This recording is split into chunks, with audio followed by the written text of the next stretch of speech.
ត្រូវចាប់រក candle bullish ដែលវាបិទ bullish strong 5មកប្រភេទបែបនេះ5បែបនេះ5បែបនេះ5bearish 5 5ចឹងទាំងអស់វាច្រើនដែរអូខេតែនេះយើងអត់បាក់គូសវាអីទេក៏យើងទៅរក candle គូសសញ្ញាព្រួយឲ្យនៅកន្លែង candle ហ្នឹងមកទោះជា candle ក្រោយវាចុះវាឡើងអីមិនខ្វល់សំខាន់យើងចង់បានតែ candle នេះមួយបិទនេះឯងយល់អត់ឡើយហ្នឹងមិនដាក់ open មិនដាក់ close អីទេឲ្យតែយល់ពីអ្វីដែលខ្ញុំនិយាយកន្លែងហ្នឹង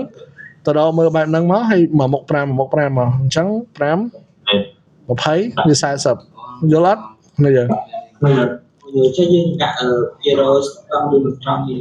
អើយមិនដាក់អីគាត់តែគូសសញ្ញាមកឥឡូវឧទាហរណ៍ថាបើ50%ដាក់ព្រួយទៅមុខចេះមកឃើញគេដល់50%ដាក់ព្រួយទៅមុខអញ្ចឹងមកបើ candle ហ្នឹងវា strong bullish ដាក់ព្រួយ bullish ទោះ candle ហ្នឹងវា strong bullish ក៏ដោយតែដល់ candle ក្រោយវា bearish មកវិញក៏យើងមិនខ្វល់សំខាន់យើងចង់បាន candle នេះទេយល់អត់ឥឡូវឧទាហរណ៍ថាcandle នេះចុះ candle strong bearish អញ្ចឹងដាក់ព្រួយ